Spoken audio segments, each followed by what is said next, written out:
જે રીતે ગઈકાલ રાતથી અવિરત વરસાદ છે તે વરસી રહ્યો છે ને જ્યાં જુઓ ત્યાં જળબંબાકારની સ્થિતિ જોવા મળી રહી છે।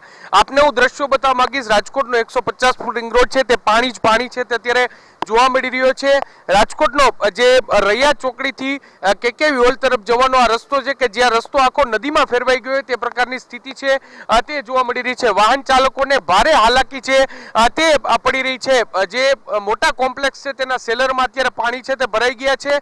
રાજકોટ શહેરમાં અવિરત જે રીતે વરસાદ વરસી રહ્યો છે આજે જે 3 કલાકમાં 4 ઇંચ જેટલો વરસાદ પડ્યો, કારણ કે છેલ્લા 48 કલાકથી આ વરસાદ છે તે અવિરત વરસી રહ્યો હતો અને તેમાં પણ છેલ્લા 3 કલાકમાં જે 4 ઇંચ વરસાદ પડ્યો તેને કારણે જળબંબાકારની સ્થિતિ છે તે અત્યારે જોવા મળી રહી છે। વાહન ચાલકોને ભારે હાલાકી છે તે પડી રહી છે। ટુ વ્હીલર ચાલકો, રિક્ષા છે તે રસ્તા પર ચાલવું ખૂબ જ મુશ્કેલ છે તે પડી રહ્યું છે અને આ જ પ્રકારની સ્થિતિ રાજકોટના જે અલગ અલગ વિસ્તારો છે ત્યાં જોવા મળી રહી છે। સૌથી વધારે ગંભીર સ્થિતિ છે તે જૂના રાજકોટ વિસ્તારની છે, કારણ કે જૂના રાજકોટ વિસ્તારમાં આજી ડેમ કે જે રાજકોટની જીવાદોરી સમાન છે તે આજી ડેમ છે તે અત્યારે ઓવરફ્લો થયો છે ને આજી ડેમ ઓવરફ્લો થવાને કારણે નીચાણવાળા વિસ્તારો જે આવી રહ્યા છે, જંગલેશ્વર હોય, ભગવતીપરા વિસ્તાર હોય, આજી ડેમ હોય, થોરાડા હોય, આ તમામ જે વિસ્તારો છે તે વિસ્તારોમાં અત્યારે જે લોકોનું સ્થળાંતર કરવું પડે તે પ્રકારની સ્થિતિ છે તે જોવા મળી છે। અત્યારે રાજકોટમાં જન્માષ્ટમીનું પર્વ ચાલી રહ્યું છે ને મોટા ભાગના રસ્તાઓ છે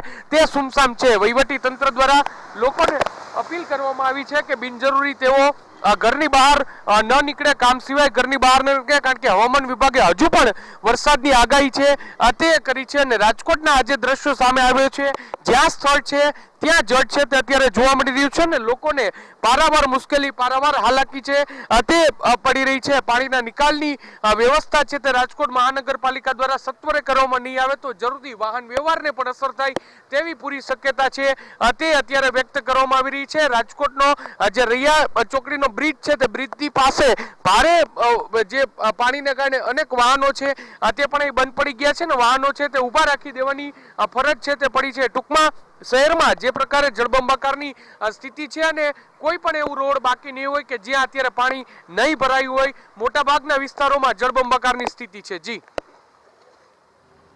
બિલકુલ, તો મોહિત તમારા સંવાદદાતા જણાવી રહ્યા છે રાજકોટની પરિસ્થિતિ આપ જુઓ। આમ તો આ સમય એવો હોય છે કે જ્યારે સૌરાષ્ટ્રમાં રંગે ચંગે જન્માષ્ટમીના પર્વની ઉજવણી થતી હોય, ત્યાં 4 થી લઈને 11 સુધીનો ઉત્સવ હોય, પરંતુ વરસાદ જે પ્રકારે વરસ્યો છે, પરેશાની જે પ્રકારે તેના કારણે આવી છે, તેના કારણે જનજીવન પૂર્ણપણે પ્રભાવિત થયું છે।